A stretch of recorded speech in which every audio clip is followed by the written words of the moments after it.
Un téléspectateur nous a envoyé dernièrement ce message en forme de slogan avec Macron, la France bâillonnée, avec TV Liberté, la France libérée. Et il est vrai qu'avec Emmanuel Macron, la France n'a pas eu de masque, mais elle a des bâillons. Jamais, en si peu de temps, nos libertés ont été autant attaquées. Jamais. La crise sanitaire a entraîné d'incroyables restrictions. Provisoirement, les Français ont accepté de limiter leurs déplacements, comme dans le roman 1984 de George Orwell, de présenter des autorisations, d'être fichés en attendant d'être munis de puces électroniques. Covid-19 oblige, nous dit-on. Peut-on le croire quand dans le même temps, scandaleusement, le porte-parole du gouvernement Sibeth Ndiaye a voulu imposer une information officielle validée par le gouvernement, des infos choisies par les amis de M. Macron dans la presse appartenant aux amis de M. Macron. Dans le même temps toujours, la première loi votée après le déconfinement est la loi Avia, une loi liberticide qui, pour combattre des propos haineux sur les réseaux sociaux, fait la chasse aux opposants au gouvernement. Le pouvoir veut faire taire sa vraie opposition par tous les moyens, régner en muselant l'adversaire. Enfin, dans le même temps encore, sur ordre de M. Macron, les réseaux sociaux renforcent férocement la censure. Dorénavant, à la demande de Facebook, des journalistes de quotidiens extrémistes et controversés comme Le Monde ou Libération sont payés pour juger, dénoncer, mettre à l'index les informations révélées par la presse alternative. C'est ainsi que TV Liberté doit faire face à une petite armée stipendiée de Fouquier-Tinville, régner en tuant l'adversaire. Mais c'est simple. On ne se laissera pas faire, on ne nous fera pas taire. Ils veulent nous bâillonner, alors nous allons gueuler la vérité encore plus fort. Pas question de baisser les bras ou de se morfondre dans des à quoi bon. Emmanuel Macron et les oligarchies doivent comprendre que nous ne laisserons jamais s'installer une société verrouillée et tyrannique à la chinoise. Aucun flicage, aucune répression, aucune violence ne viendra à bout de l'esprit français, à ce caractère gaulois et rebelle qui constitue malgré tout le bel et vieux fond français. TV Liberté a surmonté la censure qui se voulait mortelle de Google YouTube. La chaîne progresse en multipliant ses téléspectateurs et ses abonnés malgré le travail des algorithmes pour ne pas référencer les programmes proposés, malgré le lourd silence médiatique autour de son existence même. Qu'importe, TV Liberté explose le nombre de ses vues sur l'ensemble des plateformes. Ils ne réussiront pas à nous faire taire si nous avons les moyens de la riposte. Comme pour beaucoup d'entreprises, la mauvaise gestion gouvernementale de la crise sanitaire l'a fait suivre d'une crise économique importante. En 3 mois, notre manque de ressources se chiffre à très exactement 48 000 €. Je vous demande de toute urgence la date fatidique, je ne vous cache rien, et le 10 juillet. Je vous demande de nous aider.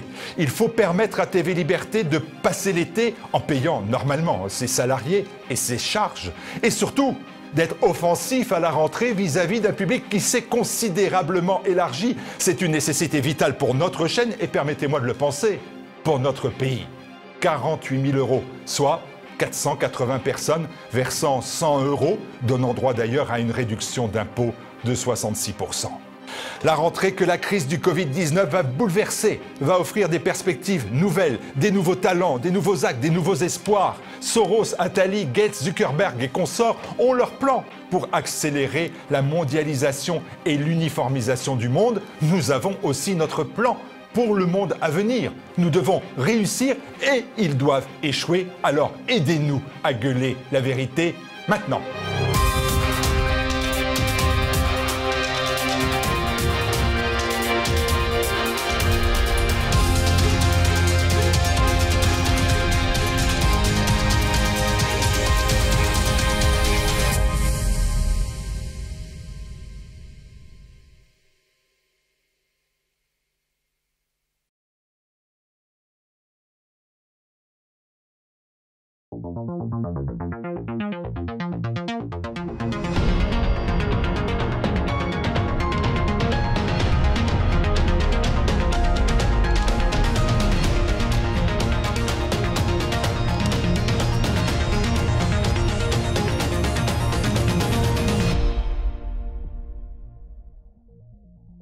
Bonjour à tous et bienvenue dans ce nouveau numéro d'Immédiat. Bonjour Jean-Yves. Bonjour Nicolas. Je vous rappelle que cette émission est disponible sur le site de TV Liberté, tvliberté.com, mais également sur la chaîne YouTube de Jean-Yves Le Gallou, donc n'hésitez pas à vous abonner et à partager cette vidéo. Au sommaire cette semaine de cette émission largement consacrée aux émeutes raciales aux États-Unis, nous verrons d'abord que CNN a été visé par les émeutiers malgré son parti pris pro-manifestant. USA, émeutes raciales, ce que les médias cachent. Dans le traitement médiatique de la mort de George Floyd et des émeutes violentes qui ont suivi, les médias omettent sciemment plusieurs données fondamentales pour comprendre cette crise. Nous vous dévoilerons ces informations cachées dans ce immédiat. Facebook condamné pour censure et atteinte à la liberté d'expression en Italie, les médias qui se rendent compte que l'étude scientifique anti-chloroquine qu'ils ont massivement promue est peu solide, nous reviendrons ensemble sur l'actualité médiatique de la semaine. Les émeutes raciales américaines arrivent en France. Entre les manifestations sauvages de clandestins et les émeutes après un rassemblement pour Adama Traoré, l'actualité s'emballe en France et semble faire écho aux émeutes américaines. Immédiat numéro 301 avec Jean-Yves Le Gallou, c'est parti.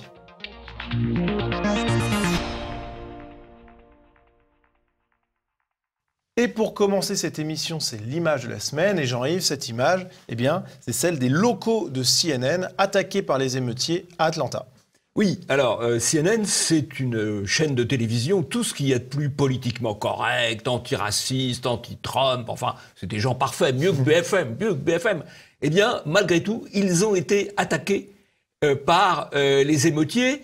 Et ce qui est assez... à Atlanta, leur siège d'Atlanta, ce qui est assez pittoresque, si on peut dire, c'est qu'ils sont à côté du siège d'un des sièges de la police d'Atlanta. Donc au départ, ils ont cru que c'était la police qui était attaquée. Ma foi, c'était normal. Eh ben non, c'était la police de la pensée qui était attaquée, puisque les émeutiers visaient CNN. Comme quoi, on n'en fait jamais assez dans le politiquement correct pour plaire à ceux qui sèment le désordre. Oui, d'ailleurs, ce CNN n'a pas été le seul média progressiste attaqué. Il y en a eu d'autres, comme par exemple IndieWeek, qui se plaignait sur Twitter d'avoir été ciblé malgré son parti pris progressiste. Oui, il chouinait. Bah oui, c'est l'arroseur arrosé. Voilà, c'est triste. On est triste, hein, exactement. Nicolas, on est triste. Passons au premier sujet. USA, émeute raciale, ce que les médias cachent.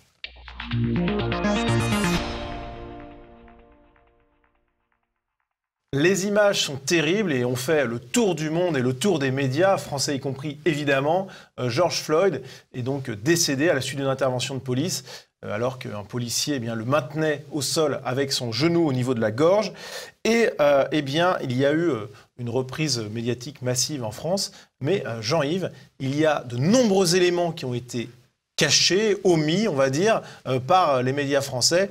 Et notamment, tout simplement, des éléments qui allaient à l'encontre du discours politiquement correct, à commencer par le profil des policiers. Voilà, effectivement, les policiers étaient 4 sur place. Celui qui était au contact direct et qui est à la cause de la mort de Floyd, et puis 3 autres policiers. Bon, ceux-là, on n'en a pas beaucoup parlé, alors qu'ils étaient là, présents à toute la scène, et donc ils auraient pu intervenir pour faire cesser l'asphyxie, en quelque sorte. Alors, il faut savoir quand même que sur ces 3, il y en a au moins 2 qui appartiennent à des minorités ethniques non blanches, à savoir l'un qui est asiatique et l'autre qui est afro-américain. Donc, c'est un peu curieux comme équipe soi-disant raciste, alors qu'il y a à peu près tout le melting pot américain dans l'équipe. Ça a été caché. Ce qui a été caché aussi, c'est que le maire, c'est une police municipale, enfin une police territoriale, une police municipale. Le maire de Minneapolis est un progressiste anti-Trump. C'est lui qui est responsable de la police. Le directeur de la police de Minneapolis, c'est un noir. Donc c'est bizarre quand même pour une police raciste.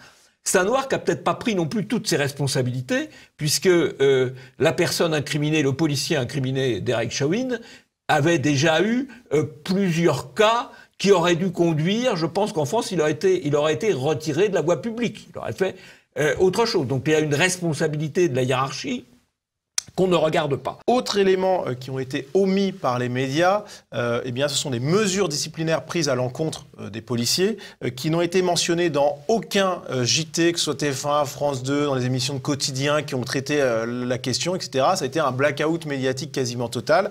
Et pourtant, c'est un élément essentiel, Jean-Yves. Oui, d'abord, les 4 policiers ont été immédiatement virés. Virés. Aux États-Unis, on plaisante pas. Hein. Ouais. Virés. Ils ont été inculpés pour homicide involontaire dans un premier temps. L'auteur principal a été emprisonné. On lui a demandé une caution de $500 000, évidemment, qu'il ne peut pas fournir, donc il est en prison. Et l'incrimination a changé, puisque maintenant l'incrimination, c'est pour homicide volontaire. Oui, pour Derek Chauvin uniquement, puisque les autres... Pour Derek Chauvin, les autres sont complices d'un homicide volontaire, dans l'incrimination actuelle. C'est la nouvelle d'aujourd'hui, c'est que eux qui étaient virés immédiatement, mais sans poursuite judiciaire ferme, là aujourd'hui ils sont poursuivis par la justice. Ils étaient poursuivis pour au départ homicide involontaire et là maintenant homicide volontaire. Donc tout ça sont des faits importants qui devraient calmer ceux qui manifestent, parce que la justice va passer, la justice américaine elle n'est pas toujours clémente. Dernier élément, Floyd était lui-même a quand même été pas un perdreau de l'année, comme l'a dit Éric Zemmour, et il était sous fentanyl, c'est-à-dire un puissant opiacé qui fait d'ailleurs beaucoup de morts aux États-Unis. Alors, ceci étant, ça n'excuse pas l'acte dont il a été victime, mais ça fait aussi partie des éléments du contexte, encore une fois, même si ça n'excuse pas l'acte dont il a été victime. Oui, alors il y a aussi effectivement un autre point qui a été tué par les médias, outre effectivement le fait que les rapports toxicologiques ont montré qu'il était effectivement sous opiacé. Bien, il a effectivement un passé judiciaire. Il a notamment fait de la prison, 5 ans de prison, après avoir cambriolé une femme en pointant une arme sur son ventre alors qu'elle était enceinte. Il a été condamné pour consommation de diverses drogues et pour vol, etc. Donc il a un casier judiciaire. C'est effectivement le crime, enfin l'image est quand même terrible, il n'y a rien qui puisse excuser, mais malgré tout, ça fait partie de ces éléments qui ont été omis par les médias, omis ou cachés, et qui participent un petit peu à mettre de l'huile sur le feu et finalement à valider un peu les émeutes, tout simplement. Oui. Alors, autres éléments qui ont été cachés par les médias, ce sont les nombreux actes anti-blancs durant ces émeutes. Alors, il y a eu des scènes de violence liées aux manifestations qui ont été montrées par les médias, que l'on a vues en boucle, mais vous allez le voir, eh bien, ce ne sont pas des actes anti-blancs. Sur cette autoroute bloquée par une manifestation pacifique, un camion-citerne a forcé le passage et a foncé dans la foule. Le chauffeur de ce camion-citerne aurait voulu forcer le passage et foncer sur la foule. Un essaim de manifestants arrive à le stopper. Il est sorti du camion, battu, et sera remis à la police qui l'a arrêté. À Salt Lake City, c'est un homme armé d'un arc qui vise les manifestants. La foule parviendra à le maîtriser et incendiera sa voiture. À Salt Lake City, ce conducteur exaspéré par les manifestants sort lui un arc et des flèches et les vise. Il n'aura pas le temps d'agir, le voilà pris à partie, sa voiture sera renversée. Beaucoup de scènes désolantes donc. Il y a une distorsion entre les images et le commentaire. Qu'est-ce qui se passe ? Il y a un camion qui essaye de passer là où la voie est libre, là où il n'y a pas de manifestants, on le voit. Oui, et les manifestants veulent l'arrêter et finissent d'ailleurs par l'arrêter et par le bloquer. Donc il est inexact que le camionneur a foncé dans la foule. Il a cherché à l'écarter et la foule l'a bloqué. Voilà. Des scènes comme ça, il y en a très souvent lors de manifestations.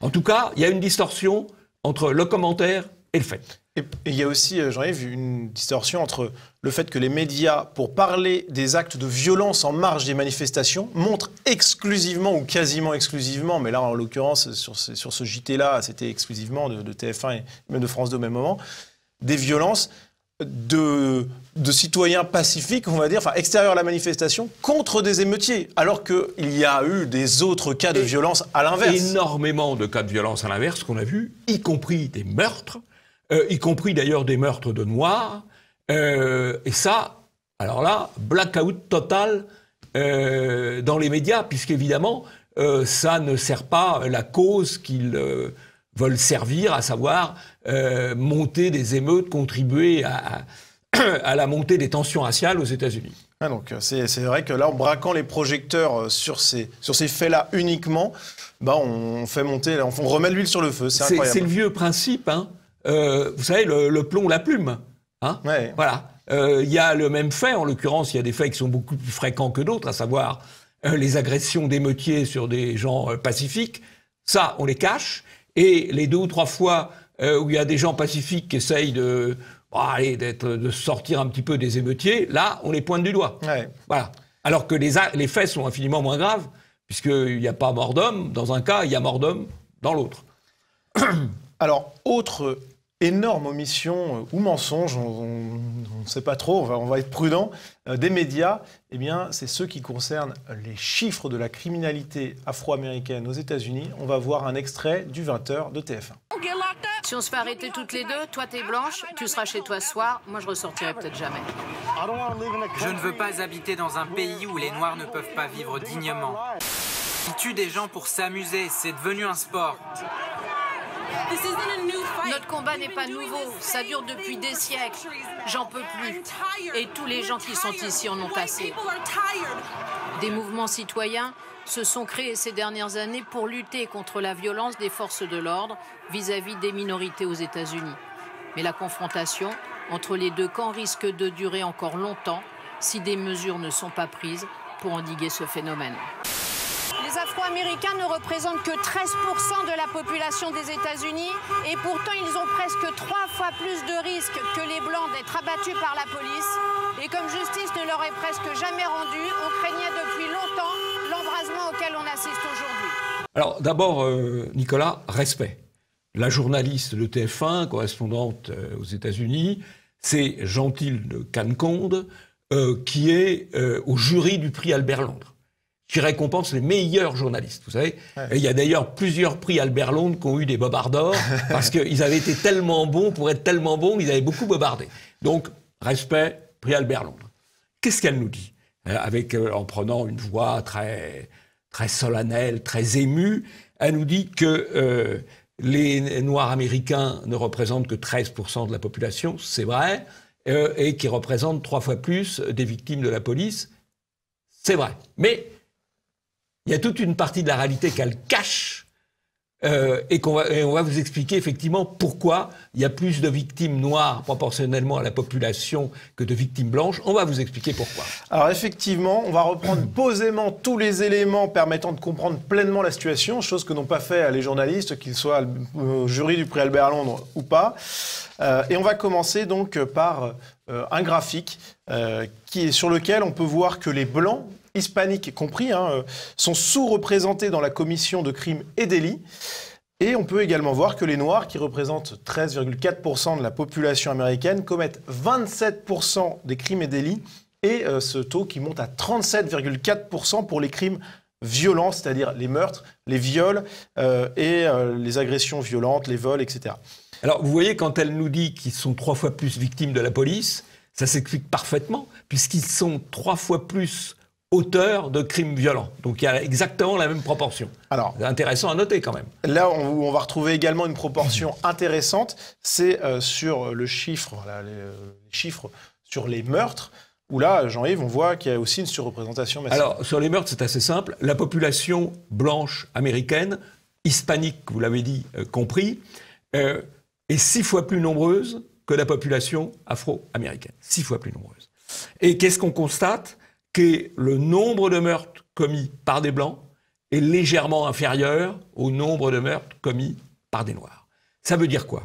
Ça veut dire que la probabilité pour un Noir de commettre un meurtre aux États-Unis est 6 fois plus élevée que pour un Blanc, hispanique compris. Voilà.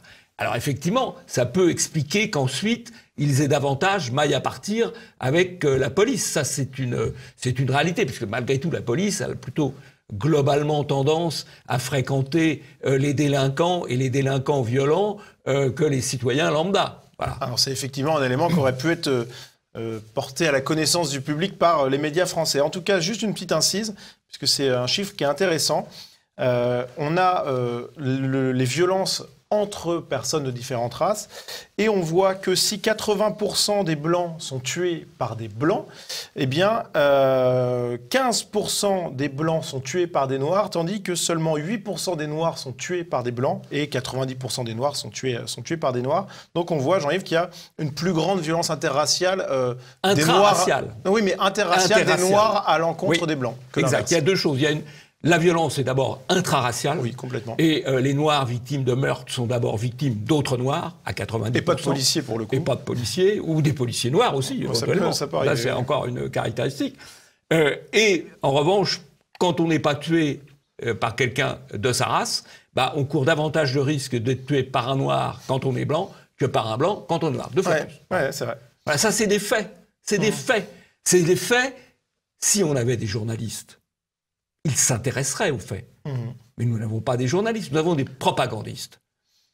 Alors, élément très important, maintenant, comment analyser ces éléments et comment justifier ou expliquer, comprendre, eh bien, c'est le fait que les Noirs américains soient tués par la police en plus grande proportion. Alors, tous les éléments qu'on a vus nous donnent une estimation, enfin une idée assez bonne de l'ensemble. Lorsqu'on compare les données de la commission des crimes et délits au nombre de tués, au pourcentage de blancs ou de noirs tués par la police, les proportions de tués par la police semblent assez logiques, si l'on peut dire. Alors évidemment, la meilleure méthode d'analyse, ce sont des études statistiques complexes, etc., des travaux poussés qui prendraient des semaines de travail. Et la bonne nouvelle, c'est que ces études existent. Et elles convergent toutes dans le même sens. Y a-t-il un biais racial contre les Noirs aux États-Unis? Et les réponses sont limpides. Exemple avec cette première étude. Lorsque l'on prend en compte la criminalité, nous ne trouvons aucune preuve d'une discrimination contre les Noirs dans les tirs mortels de la police.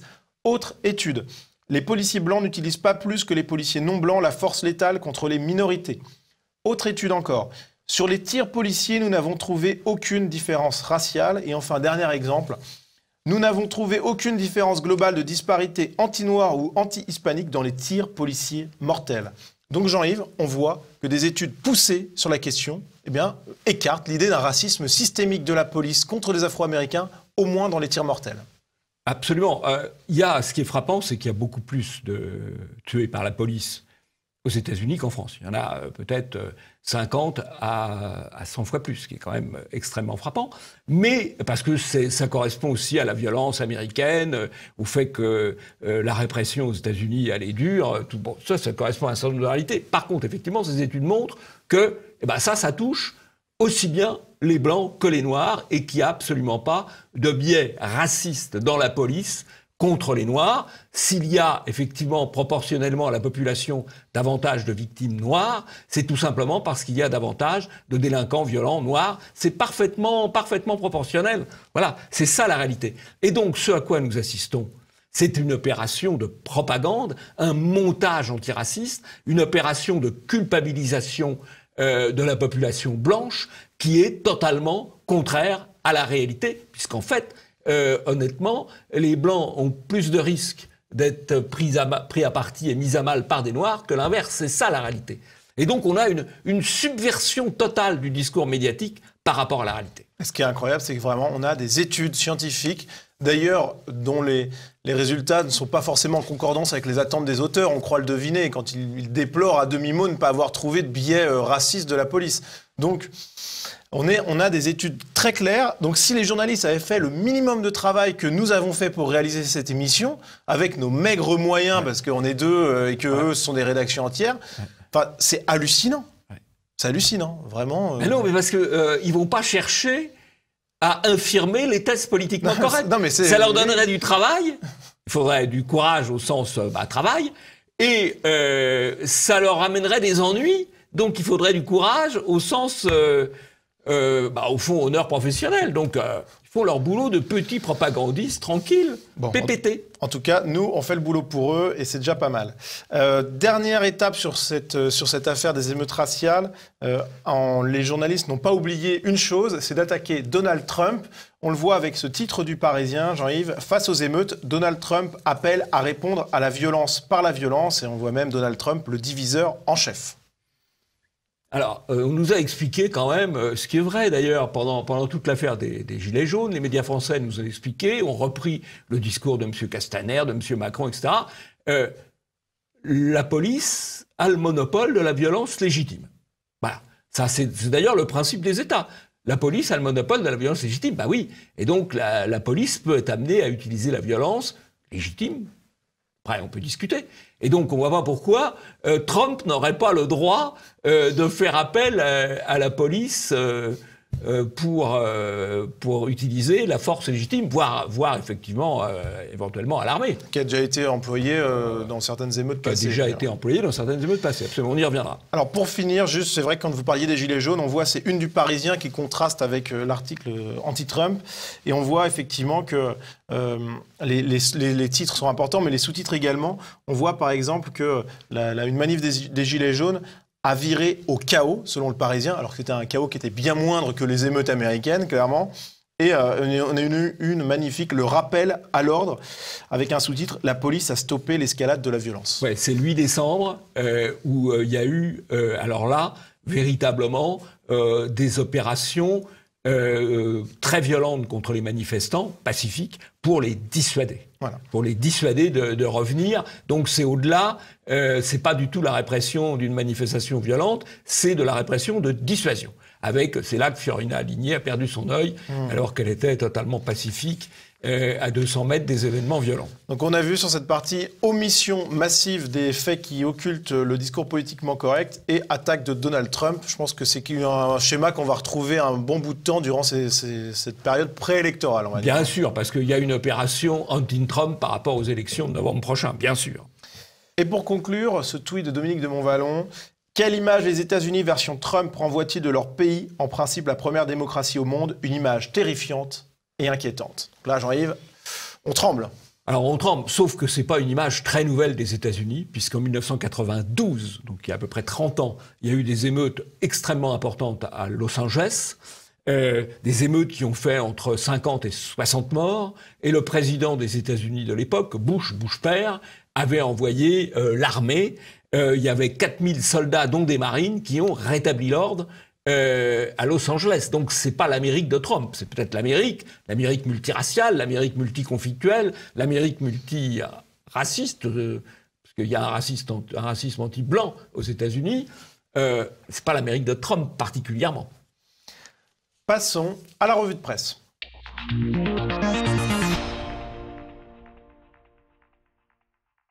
Alors pour commencer cette revue de presse, on reste un petit peu sur les émeutes raciales américaines avec ce soutien massif, Jean-Yves, de la part de sportifs, que ce soit Teddy Riner, Tsonga, Memphis, Lewis Hamilton pour la Formule 1, mais aussi d'entreprises comme par exemple Deezer, comme par exemple Netflix, etc. On a un ensemble de soutien qui s'est prononcé en faveur de l'antiracisme, on va dire. Oui, je crois que c'est un phénomène de sidération. Et que l'antiracisme est l'idéologie obligatoire. Donc, à mon avis, il suffit que dans une entreprise, il y ait un type qui propose de prendre une position de soutien aux émeutiers, finalement, puisque ça revient à ça, ou de condamnation pour la mort de Floyd. Personne n'ose dire est-ce que c'est vraiment notre boulot d'entreprise d'intervenir dans le débat politique. C'est quand même assez étonnant, parce que si vous regardez la législation française, elle interdit les financements directs d'entreprises aux candidats ou aux partis politiques. Mais quand une entreprise prend une position politique, c'est une intervention dans le domaine politique. Elle sort de son domaine. Leur domaine, c'est de produire des jeux vidéo. Leur domaine, c'est de sortir de la musique ou des films. C'est pas de dire aux gens ce qu'il faut penser. Et puis, mais il suffit qu'il y ait un ou deux petits activistes dans ces entreprises, et les autres ont peur. Les autres se couchent. Alors à noter que Microsoft, qui a évidemment soutenu La cause des manifestants, ce soutien ne les a pas protégés des émeutiers qui ont pillé le magasin new-yorkais. Donc voilà, ça ne protège pas. Vous pourriez être un peu peiné quand même, Nicolas. Je note qu'on a beau s'abaisser et tendre la joue, finalement... Et paf, on prend le coup. On prend le coup. Ah oui, bon. Alors, TF1 accusé de racisme. La chaîne a été jugée raciste après avoir employé le mot beurette, Jean-Yves. Et le HuffPost déclare « beurette, ce descriptif qui ne passe pas ». Alors ça, c'est extraordinaire, parce que le mot beurre a été inventé par le politiquement correct dans les années 80 pour donner une image sympathique des immigrés d'origine arabe s'intégrant ou ayant vocation à s'intégrer. C'est comme ça qu'a été créé le mot beurre. Le mot beurre, il a été revendiqué, puisqu'il y a eu la marche des beurs en 1983.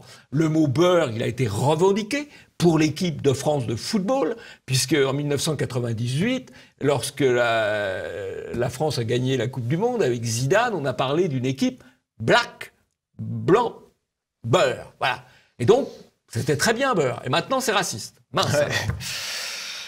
Alors, autre actualité, c'est en Italie, Facebook qui a été condamné pour censure et atteinte à la liberté d'expression dans une affaire qui l'opposait au mouvement politique Casa Pound. Donc, Jean-Yves, une victoire pour la liberté d'expression. Alors, bravo aux gens de Casa Pound, d'abord, qui ont attaqué en justice Facebook. Bravo, en l'occurrence, pour ce cas-là, à la magistrature italienne, qui a considéré que les lois constitutionnelles italiennes étaient supérieures à ce que Facebook appelle le standard de la communauté, c'est-à-dire son arbitraire. Voilà. Et donc ça, c'est les règles qu'on doit respecter sur Facebook quand on poste. C'est très important. Et ben oui, mais les règles qu'on doit respecter sur Facebook, Facebook doit d'abord respecter les règles constitutionnelles des pays, dont la liberté d'expression. Donc ça, c'est très important. Espérons qu'il y aura d'autres jugements. Je sais qu'en France, il y a un certain nombre de personnes qui comptent attaquer Facebook en justice. Il y a notamment Boulevard Voltaire, il y a les identitaires. Pour le moment, on les renvoie en Irlande, parce que le siège de Facebook France et de Facebook Europe est en Irlande, c'est pratique. Mais les juges italiens ne se sont pas laissés démonter.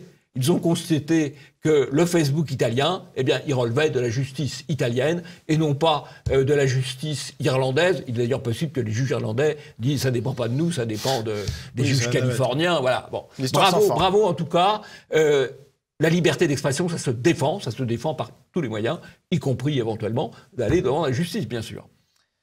Alors, autre actualité médiatique de la semaine, Jean-Yves, c'est ce bobard médical qui est en train de se dévoiler. On en avait parlé dans le précédent immédiat, en dévoilant un peu les lacunes de cette étude publiée par The Lancet, une étude anti-hydroxychloroquine, et on se rend compte que finalement, c'est une étude qui est plus que boiteuse. On est à deux doigts de la fraude. Alors, on l'avait dit à nos auditeurs, nos spectateurs, déjà la semaine dernière. C'était pas très difficile, à peu près. En 10 minutes, on regardait 2-3 tableaux de chiffres, en 10 minutes, on voyait que ça clochait. 10 minutes, c'est le temps que ça a pris à Olivier Véran et à l'OMS pour interdire tous les essais sur absolument, alors qu'ils ont quand même une palanquée de fonctionnaires qui auraient pu leur dire « attention quand même ». Bon, bref. Et 10 minutes, c'est aussi le temps qu'il a fallu au comité de rédaction des JT de TF1 pour mettre le sujet à la une aussi. Voilà, alors c'est assez drôle. C'est très révélateur de la situation de voir que les JT... qui sont des grandes messes quand même un peu faciles, ne citent pratiquement jamais d'études scientifiques. Rarement, peut-être sur le climat. Peut-être sur le climat. Mais en dehors, ils ne citent jamais d'études scientifiques. Là, ils ouvrent leur JT, les deux, France 2, TF1, sur cette étude scientifique, dont on découvre moins d'une semaine après qu'elle est bidon et que c'est reconnu par l'éditeur de l'étude scientifique, à savoir The Lancet, qui est soi-disant le journal de référence. Alors, ils n'ont pas reconnu, ils ont dit qu'il fallait prendre des précautions en lisant l'étude, ce qui reconnaît à peu près la même chose. Ce qui revient à peu près à la même chose. Alors, vous allez me dire, moi j'ai vu des gens qui se réjouissent, le bobard est démonté. Moi je m'en réjouis pas totalement, parce que il faut mesurer l'indice de bruit médiatique. C'est-à-dire, quel est le volume de son, d'images, de texte que fait un bobard. Et le volume de son, d'images, de texte que fait son démenti.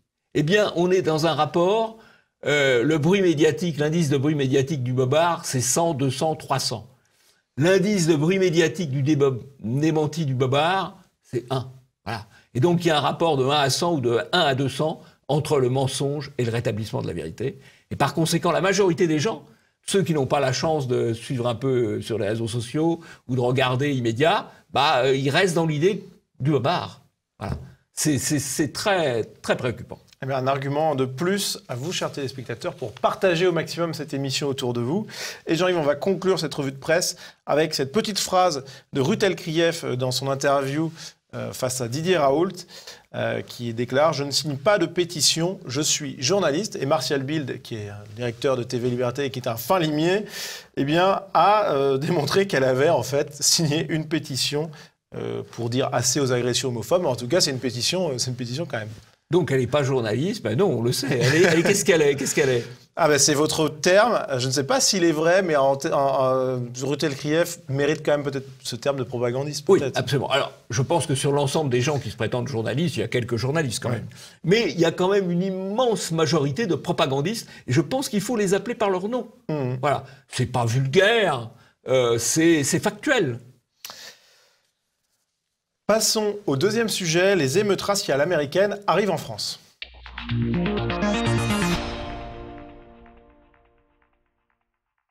Ce mercredi 3 juin, le quotidien Présent mettait à sa une cette phrase « Aujourd'hui, les États-Unis, demain, la Seine-Saint-Denis ». Alors, c'est vrai que ça peut paraître un petit peu provocateur, mais finalement, on s'est rendu compte ces dernières semaines qu'il y avait quand même un peu de vrai derrière cette affirmation.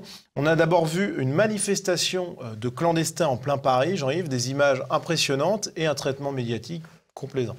Oui, alors c'est assez curieux parce que les clandestins, normalement, devraient se cacher.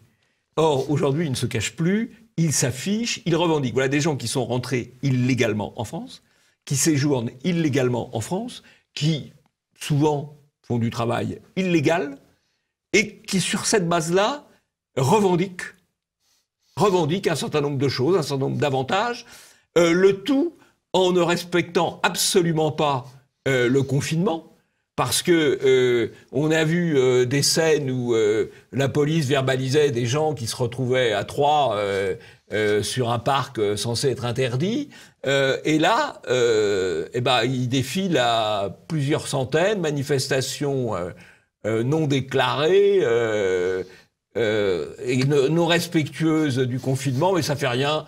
Ah, c'est des braves gens, quoi. Ils ont des droits sur nous. Comme quoi, Jean-Yves, finalement, la France n'est pas un pays si raciste que ça, hein, puisque... Si, un petit peu, parce que je pense que c'est plus difficile de manifester quand on est blanc, français, séjournant légalement en France, dans son pays, que quand on est un clandestin. Si, je pense que la France est un peu raciste, mais pas dans le sens qu'on dit. C'est peut-être un peu exagéré, mais sur ce point-là, on voit que c'est assez vrai. Ah, c'est factuel. Ouais, c'est assez factuel. En tout cas, le traitement médiatique a été, une fois de plus, très complaisant sur cette manifestation. C'est un grand classique.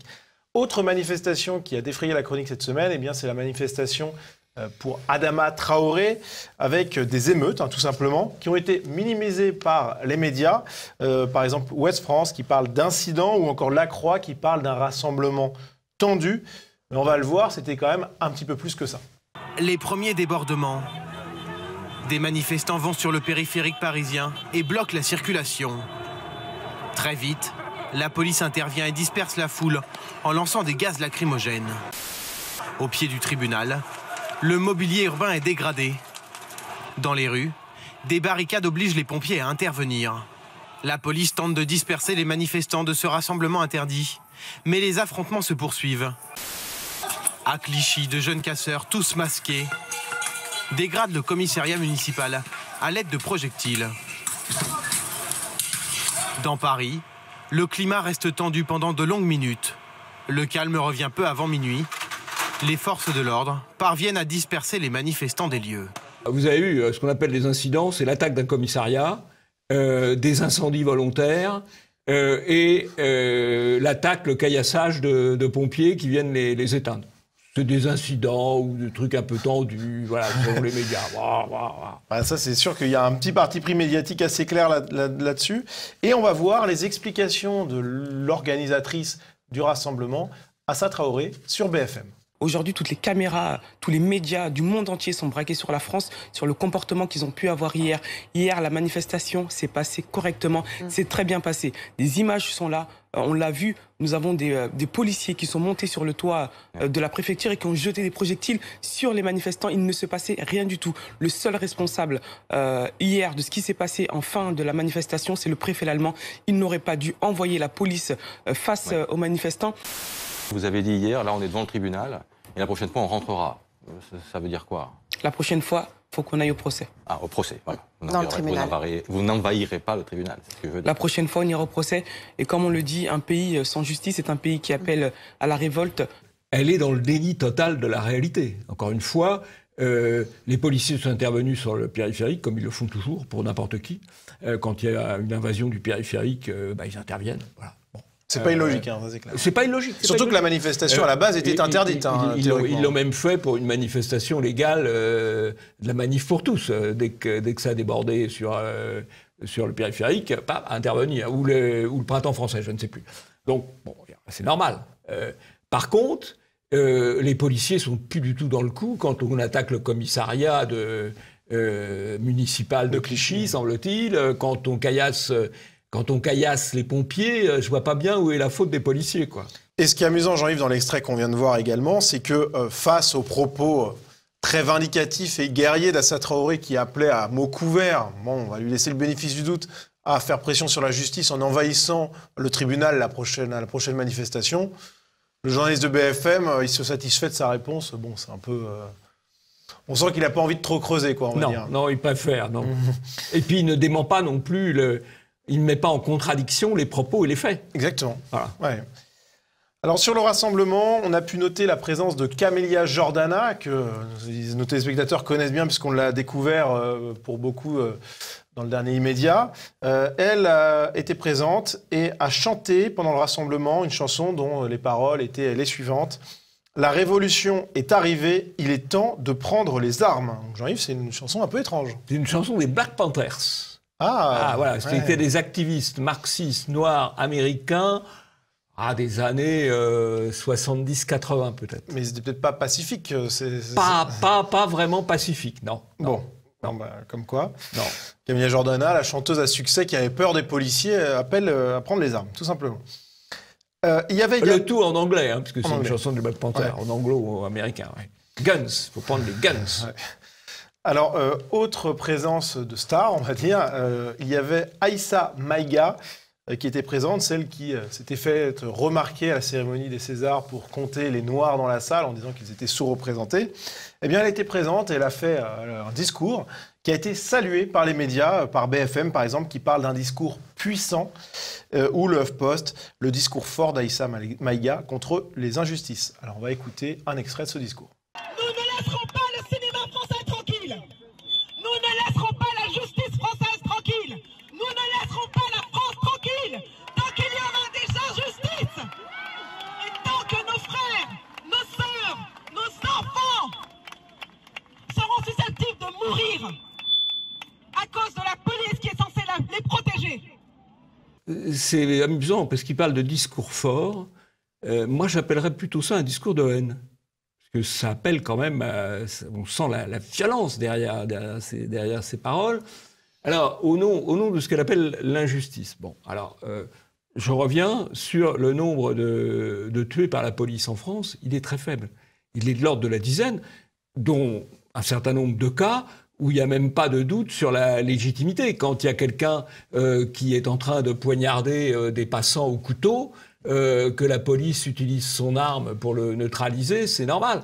Donc, en fait, là, il y a vraiment, objectivement, il peut y en avoir, hein, il peut y en avoir, mais il y a très très peu de ce qu'on appelle de bavures, en tout cas de bavures mortelles, de la part de la police française. Et encore une fois, si les gens issus des populations noires ou des populations arabes sont parfois victimes de ces cas-là, c'est parce que ce sont eux qui commettent aussi, ce sont parmi ces populations-là qu'on trouve le pourcentage le plus élevé de délinquants et de délinquants violents. Alors ça, donc on a une corrélation. On ne peut pas l'affirmer formellement puisqu'on n'a pas les statistiques ethniques américaines. Non, ce qu'on sait quand même, c'est que dans les prisons françaises, il y a 60 à 70% d'étrangers ou de gens issus de l'immigration. Voilà, ça ce sont des faits. Oui. Et il y a quand même un certain nombre d'études qui permettent de corréler. Il y avait une discussion quand Éric Zemmour avait dit que ça ne veut pas dire que tous les Noirs ou les Arabes sont des trafiquants de drogue, évidemment, mais que le pourcentage de Noirs et d'Arabes parmi les trafiquants de drogue est particulièrement élevé. Ce sont des faits. Voilà. Bien, ça va être la fin de cette émission. Jean-Yves, vous avez un coup de chapeau. Oui, j'ai un coup de chapeau pour un repris de justice. Tout arrive. Tout arrive. Un repris de justice, il s'agit de Renaud Camus. Ah. Renaud Camus, saluons-le parce que il a été 3 fois hospitalisé à la suite du Covid. Il va un peu mieux, donc il est rentré chez lui. Et évidemment, le parquet de Madame Belloubet a immédiatement vu son bulletin de santé et l'a fait convoquer par la gendarmerie, figurez-vous, parce qu'il aurait commis un outrage à magistrat. Je ne pense pas pourtant qu'il ait appelé à envahir le tribunal d'Auch ou celui de Paris, mais la justice, là, est rapide. Et donc, Renaud Camus, à peine relevé de sa maladie, a été convoqué par les gendarmes d'Auch. Et donc, de nouvelles poursuites vont tomber sur lui au titre de délit d'opinion. Bien, c'est la fin de cette émission. Merci à vous de l'avoir suivi. N'hésitez pas à la partager autour de vous un maximum. Et puis Jean-Yves, on se dit à la semaine prochaine. À la semaine prochaine.